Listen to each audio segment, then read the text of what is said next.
我哋係豬蛙聯盟，歡迎光臨。Hello， 咁多位，又係我豬太太啊！而家北上揾食實在太方便，我同豬大人間中都會喺星期五晚收工之後就上去住返2晚，到返個週末叉一叉電。由於時候都唔早，我同豬大人就先去醫咗肚，一陣間再同大家開箱我哋連續住2晚嘅酒店房啦。今晚我哋選擇咗食潮汕牛肉火鍋，地點就喺正我哋住嘅酒店旁邊商場入面，方便食飽飯買少少嘢就可以返酒店休息。呢一間潮汕火鍋店我哋都係第一次幫襯，所以直接喺大眾點評買咗一個價值178蚊嘅霸王全牛宴3至4人超享套餐，2個人食3至4人套餐，目的就係為咗呢一把牛啊！呢一把牛有成10款牛肉，包括嫩牛肉、肥牛肉、翅柄、翅仁、牛舌、胸口油、吊龍、牛展肉、五花子同埋雪花勃蘭。雖然讀完都唔知咩部位打咩部位，但係齋影呢一把牛都真係夠晒霸氣啊！而套餐入面仲包含咗呢個6福臨門、手工果條、蔬菜，仲有炸腐竹同埋頭水紫菜。至於火鍋嘅湯底就只有高鈣牛骨湯，冇其他嘅選擇。先講下呢個6福臨門啊，其實即係有6款唔同嘅嘢食，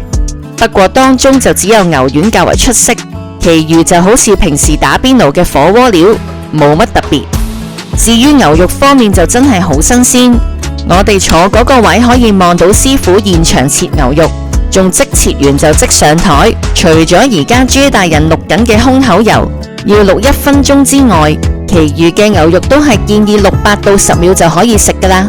而咁多款牛入面，我同豬大人就最中意食吊龍，貪佢肉味較濃，而且有淡淡嘅油脂香，食落就較為有層次。至於其餘嘅牛肉，食落就好似差唔多咁，冇乜特別。呢個腐竹皮雖然話係吸湯之選，但係用筷子一夾就感覺到炸腐竹唔夠脆，而且比平時食開嘅較為厚身同埋大塊，食一塊已經感覺到好滿足同埋飽肚。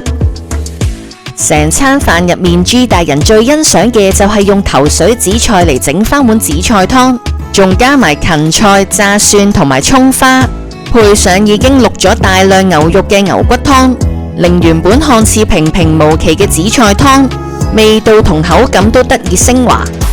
順帶一提，可以喺大眾點評、美團或者抖音 App 入邊收藏同埋打卡呢間食店，再出示俾店員睇，就會有嘢飲送噶啦。食飽飯係時候返酒店啦，呢一間就係我哋連續住2晚嘅艾肯酒店，即時帶大家上房望下啦。一打開房門望入去，就覺得房間嘅空間感非常充裕，入面放置咗一張1米寬嘅加大雙人床，張床闊到我同豬大人2個瞓覺嘅時候可以掂唔到大家噶。床頭兩邊都有充裕嘅叉電位，而萬一唔記得帶叉電線嘅話都唔使擔心，因為電話旁邊就已經提供咗俾你啦。床係正對住電視機，兩者之間嘅距離亦都好寬闊。房間嘅盡頭位置仲放置咗一張台同埋一張凳，方便住客喺度食嘢。而最埋邊亦都放置咗一張起碼坐到3個人嘅梳化。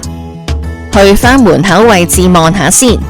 一入門口嘅右手邊就放置咗一個矮櫃，有2支水擺咗喺嗰度。拉開櫃桶，入面就係放咗茶包、咖啡同埋水杯，而拉開下面嗰格就係雪櫃嘅位置啦。掛衫嘅位置同埋行李架就喺入門口嘅左手邊。至於梳洗用品、毛巾、朗口杯同埋星盤就喺正旁邊啦。